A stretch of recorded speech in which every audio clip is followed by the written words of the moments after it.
इस वीडियो में हम करेंगे कक्षा 6 का प्रश्नावली 3.3 का प्रश्न नंबर 4। प्रश्न है विभाज्यता की जांच के नियमों द्वारा ज्ञात कीजिए कि निम्नलिखित में से कौन सी संख्याएं 11 से विभाज्य है। यानी कि विभाज्यता का नियम प्रयोग करके हमें बताना है कि इन संख्याओं में से कौन कौन सी संख्याएं हैं जो 11 से विभाज्य है। तो 11 से विभाज्यता का नियम क्या है?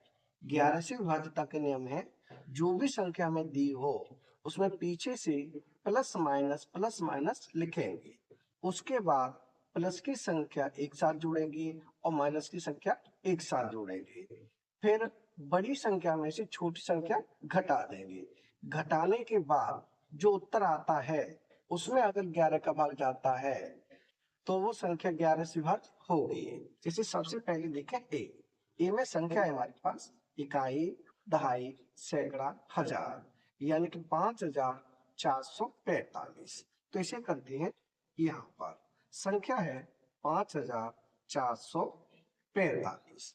अब पीछे से हम प्लस माइनस लगाएंगे, यानी कि पहले प्लस फिर माइनस फिर प्लस और फिर माइनस। अब देखें प्लस प्लस की एक साथ माइनस माइनस की एक साथ, तो हम देखेंगे प्लस का है 5 माइनस का है 5 जो एक दूसरे से कट जाएगा। यहाँ माइनस का 4 प्लस का 4 ये भी एक दूसरे से कट जाएगा, यानी इसका उत्तर क्या आएगा? इसका उत्तर आएगा 0। अब 0 में 11 का भाग चला जाता है तो 0 में किसी का भी भाग चला जाता है, यानी कि 0 में 11 का भाग चला जाएगा। इसका मतलब ये है कि ये जो संख्या है वो 11 से विभाज्य होगी। तो एक तो उत्तर हो जाएगा हमारा ए। अब देखें बी में, बी वाली संख्या को यहाँ लिखें। संख्या क्या है?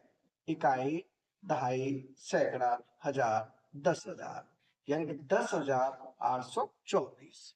यहाँ लिखें 10,824। नियम वही रहेगा, पीछे से प्लस माइनस लगाएंगे, यानी कि प्लस माइनस फिर माइनस फिर ये प्लस। अब प्लस प्लस की संख्या जोड़ेंगे तो प्लस के 4 है और प्लस के 8 है, 4 और 8 कितने होंगे? 12, और प्लस का 1 है, 12 और 1 13, कितना हो जाएगा? 13 हो जाएगा। अब माइनस की देखें तो माइनस के 2 यहाँ है और माइनस का 0 यहाँ है, तो माइनस के 2 ही रहेंगे। अब 13 में से हम घटाएंगे 2, 13 में से 2 घटाएंगे क्या बचेगा? 11 बचेगा। अब 11 में 11 का भाग जाता है? हाँ जाता है। इसका मतलब ये हुआ कि ये संख्या भी 11 से विभाज्य होगी, तो दूसरा उत्तर हो जाएगा बी। अब देखें सी, यहाँ करें सी को। सी में संख्या कितनी है? ये है 71, 38, 965।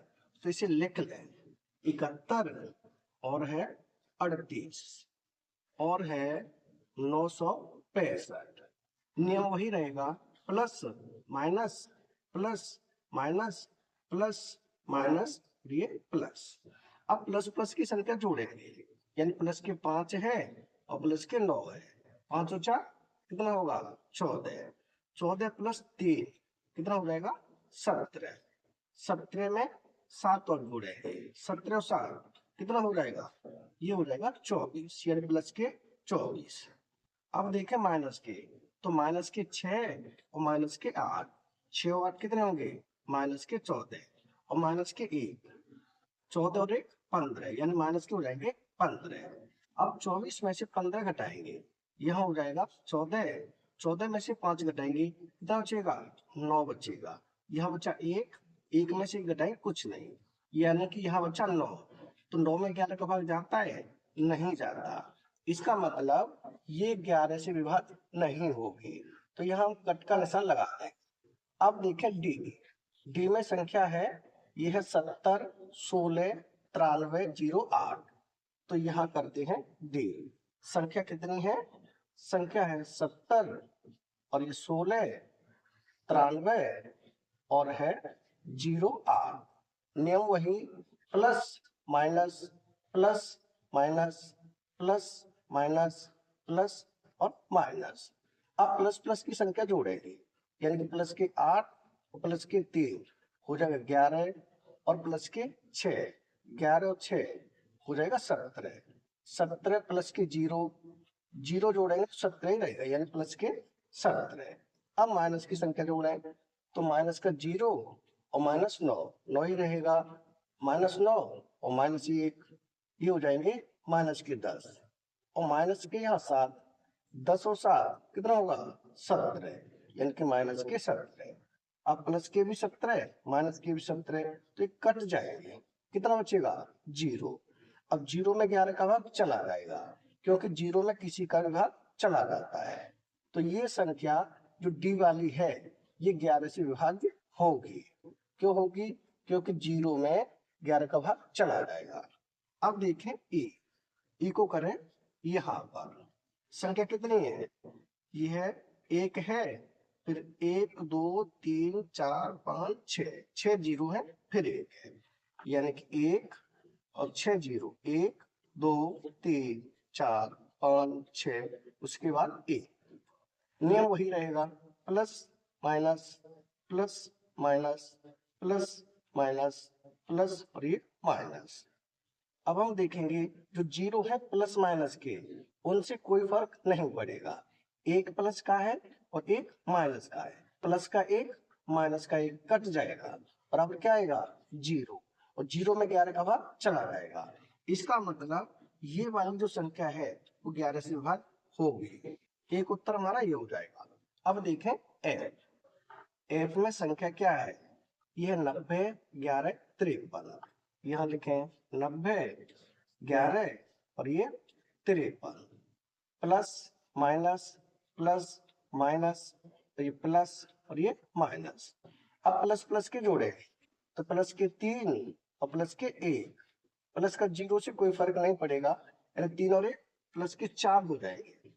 अब माइनस के देखें तो माइनस के 5 ये, 1 ये, माइनस के 6 हो गए और माइनस के 9, 6 और 9 कितना होगा? ये हो जाएगा माइनस के 15। अब माइनस के 15 है, प्लस के 4 है, तो 15 में से 4 घटाएंगे, यहाँ बचेगा 11, यहाँ बचेगा 11, यानी कि माइनस के 11। क्यों बचेगा माइनस के 11? क्योंकि माइनस के 15 है, प्लस के 4 है, बड़ी संख्या है वो माइनस की है, तो माइनस के 11 बचेगा। अब माइनस के 11 में 11 का भाग चला जाएगा, यानी कि ये जो संख्या है एफ वाली ये भी 11 से विभाज्य होगी। तो हमारे उत्तर क्या होंगे? हमारे उत्तर हो जाएंगे ए वाली संख्या है और बी वाली संख्या है और डी वाली संख्या है और ई वाली संख्या है। तो यहाँ लिख दें, यहाँ लिखें 11 से विभाज्य, विभाज्य 11 से विभाज्य कौन कौन सी है?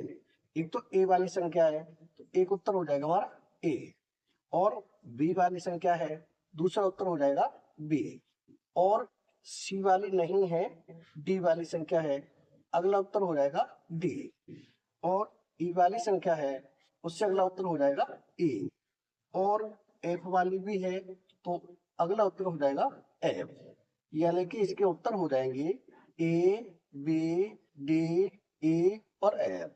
ये हो जाएगा हमारे उत्तर, यानी कि प्रश्न नंबर 4 हो चुका है कंप्लीट। अगर वीडियो पसंद आए तो लाइक करें, कमेंट करें, अपने दोस्तों के साथ शेयर करें। धन्यवाद।